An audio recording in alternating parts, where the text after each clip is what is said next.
So I am praying to God, and I mean praying to the Lord's right now that we figure out Emmanuel Forbes. Emmanuel Forbes is going to make or break Washington this year. He really is. No matter if it's your wide receiver 1, 2, 3, 4, he is getting cooked. And this was just preseason. I don't like what I seen in preseason because a lot of people look good in preseason because everybody's fighting for a roster spot. This man got cooked by a fourth string receiver from the Jets. He also got cooked against Miami. He got cooked against multiple other people. I do not like what I see from Emmanuel Forbes. If we want to even make a wild card, we have to figure out Emmanuel Forbes first. They have to make sure that Forbes is not biting on the first move, or there's sometimes he just straight up gets beat in press man coverage, or even in a press zone. He might get beat. And I don't think he's strong enough to really press anybody. I think he's good enough in coverage to where if you put him in a 5 yards out from the receiver, have him play some zone coverage, I think he's fairly good. But just having him pressed up, I think that's terrible. You also seen when he was 10 yards off of A.J. Brown, he still beat him. Emmanuel Forbes is a bootleg version of Trayvon Diggs. He bites on a lot of moves. He gets beat. People are not afraid to target him because they do know that Forbes has a problem.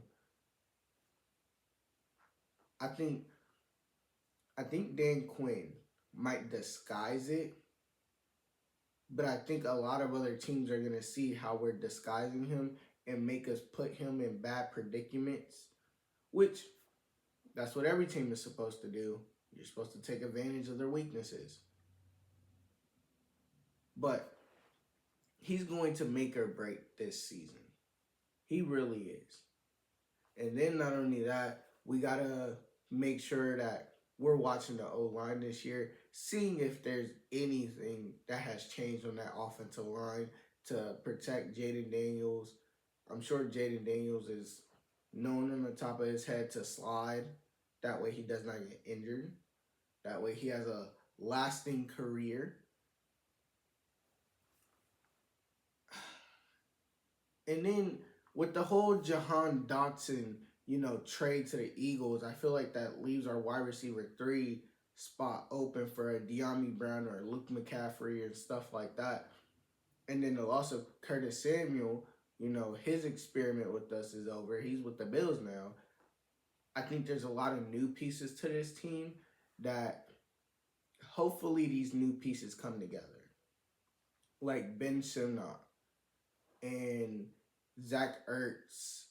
Let's see, Eckler. I hope Eckler is a great addition to us. I hope Bobby Wagner is at least a leading tackler in the league, like he almost always is. I hope Jamin Davis going to outside linebacker and rushing. I feel like that's great because we lost Montez Sweat and Chase Young. I feel like Cameron Curl is going to do great in this defense. I feel like he's going to look like a premier young great safety. I just think there are some pieces that I hope come together, but the biggest piece of them all that's going to ruin this puzzle is Emmanuel Forbes. He's going to fuck us in the ass if we don't get this shit together. But it's depressing being a Washington fan. It really is. Because if it's not one thing, it's another. If it's not this, then it's that. If it's not this, then it's that. And I've been seeing posts about how, over the past 4 or 5 years, Washington's first round picks have never panned out, like Chase Young and Montez Sweat. I just feel like personally, like, that's not their fault.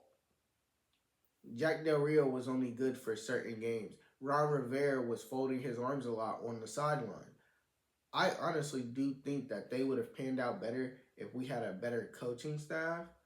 I think we would have done 10 times better. But no, they stuck with Ron Rivera for a year. I think if we would have got rid of Ron, not last season, but the season before, I think we would have had at least a chance of the new coaching staff getting used to the players. And I think last year could have been a make or break year with Sam Howell. I think Sam Howell would have looked 10 times more amazing with the likes of Cliff Kingsbury, which he was obviously in USC with Caleb Williams. But where where was all this energy at a year or two ago? I know we got a new owner, we got a new GM.